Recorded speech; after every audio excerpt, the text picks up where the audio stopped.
அப்போஸ்தலருடைய நடபடிகள் 2ஆம் அதிகாரம்.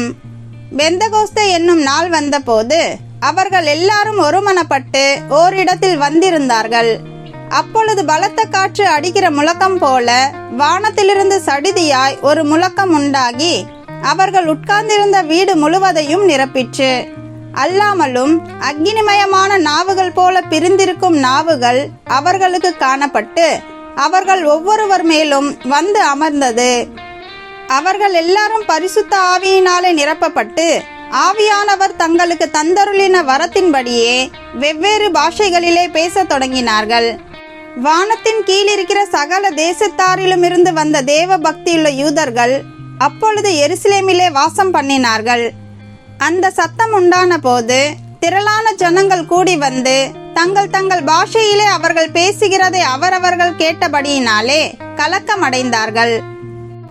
எல்லாரும் பிரமித்து ஆச்சரியப்பட்டு ஒருவரை ஒருவர் பார்த்து, இதோ பேசுகிற இவர்கள் எல்லாரும் கலிலேயர் அல்லவா? அப்படி இருக்க நம்மில் அவரவர்களுடைய ஜென்ம பாஷைகளிலே இவர்கள் பேச கேட்கிறோமே, இதெப்படி?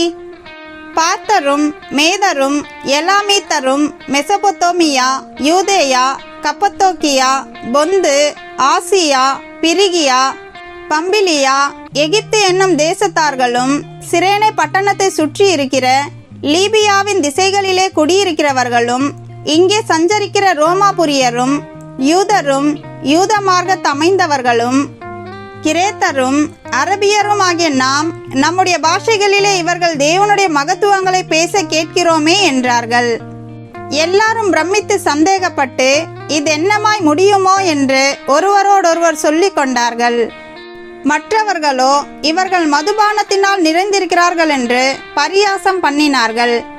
அப்பொழுது பேதுரு 11 கூட நின்று அவர்களை நோக்கி உரத்த சத்தமாய், யூதர்களே, எருசலேமில் வாசம் பண்ணுகிற ஜனங்களே, நீங்கள் எல்லாரும் அறிந்து கொள்வீர்களாக, என் வார்த்தைகளுக்கு செவி கொடுங்கள். நீங்கள் நினைக்கிறபடி இவர்கள் வெறி கொண்டவர்கள் அல்ல. பொழுது விடிந்து 3ஆம் மணி வேளையா இருக்கிறதே. தீர்க்கதரிசியாகிய யோவேலினால் உரைக்கப்பட்டபடியே இது நடந்தேறுகிறது.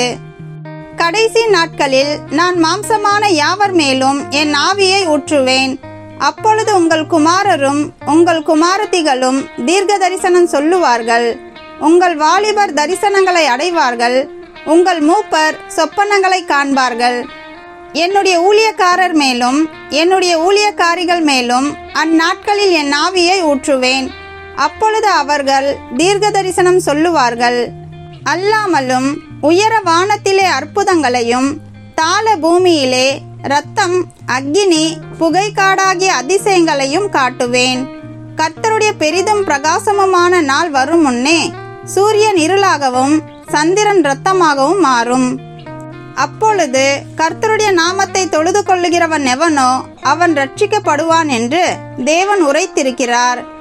இஸ்ரவேலரே, நான் சொல்லும் வார்த்தைகளை கேளுங்கள்.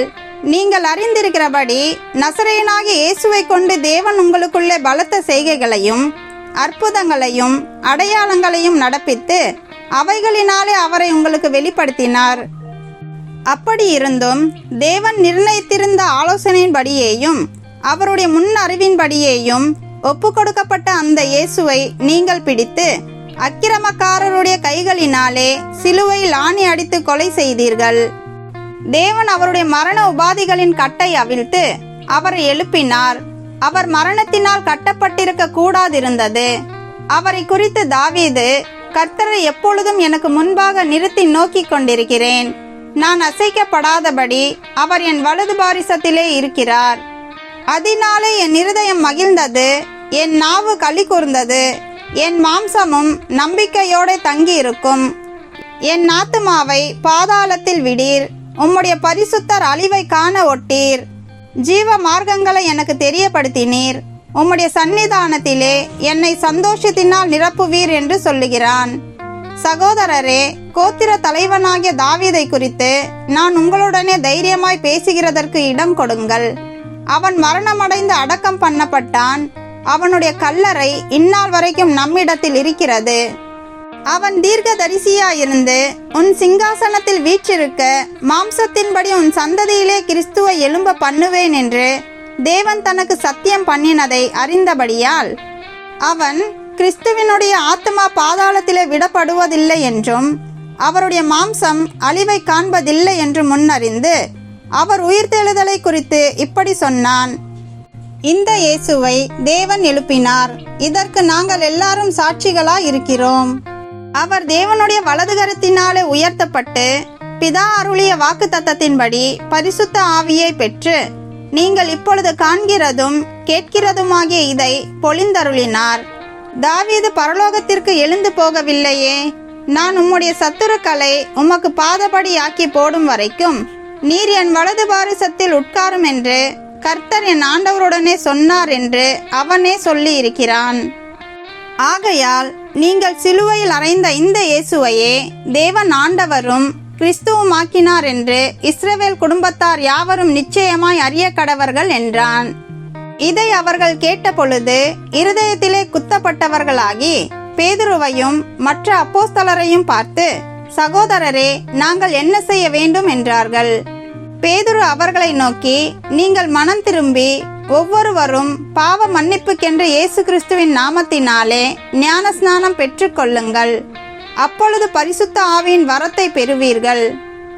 வாக்குத்தத்தமானது உங்களுக்கும் உங்கள் பிள்ளைகளுக்கும் நம்முடைய தேவனாகிய கர்த்தர் வரவழைக்கும் தூரத்திலுள்ள யாவருக்கும் உண்டாயிருக்கிறது என்று சொல்லி இன்னும் அநேக வார்த்தைகளாலும் சாட்சி கூறி மாறுபாடுள்ள இந்த சந்ததியை விட்டு விலகி உங்களை ரட்சித்துக் கொள்ளுங்கள் என்றும் புத்தி சொன்னான். அவனுடைய வார்த்தையை சந்தோஷமாய் ஏற்றுக்கொண்டவர்கள் ஞானஸ்நானம் பெற்றார்கள். அன்றைய தினம் ஏறக்குறைய 3000 பேர் சேர்த்து கொள்ளப்பட்டார்கள். அவர்கள் அப்போஸ்தலருடைய உபதேசத்திலும் அந்நியோன்யத்திலும் அப்பம் பிட்குதலிலும் ஜெபம் பண்ணுதலிலும் உறுதியாய் தரித்திருந்தார்கள். எல்லாருக்கும் பயம் உண்டாயிற்று. அப்போஸ்தலர்களாலே அநேக அற்புதங்களும் அடையாளங்களும் செய்யப்பட்டது. விசுவாசிகள் எல்லாரும் ஒருமித்திருந்து சகலத்தையும் பொதுவாய் வைத்து அனுபவித்தார்கள். காணியாட்சிகளையும் ஆஸ்திகளையும் விற்று ஒவ்வொருவனுக்கும் தேவையானதற்கு தக்கதாக அவைகளில் எல்லாருக்கும் பகிர்ந்து கொடுத்தார்கள். அவர்கள் ஒருமனப்பட்டவர்களாய் தேவாலயத்திலே அனுதினமும் தரித்திருந்து வீடுகள் தோறும் அப்பம் பிட்டு மகிழ்ச்சியோடும் கபடமில்லாத இருதயத்தோடும் போஜனம் பண்ணி தேவனை துதித்து ஜனங்கள் எல்லாரிடத்திலும் தயவு பெற்றிருந்தார்கள். ரட்சிக்கப்படுகிறவர்களை கர்த்தர் அனுதினமும் சபையிலே சேர்த்து கொண்டு வந்தார்.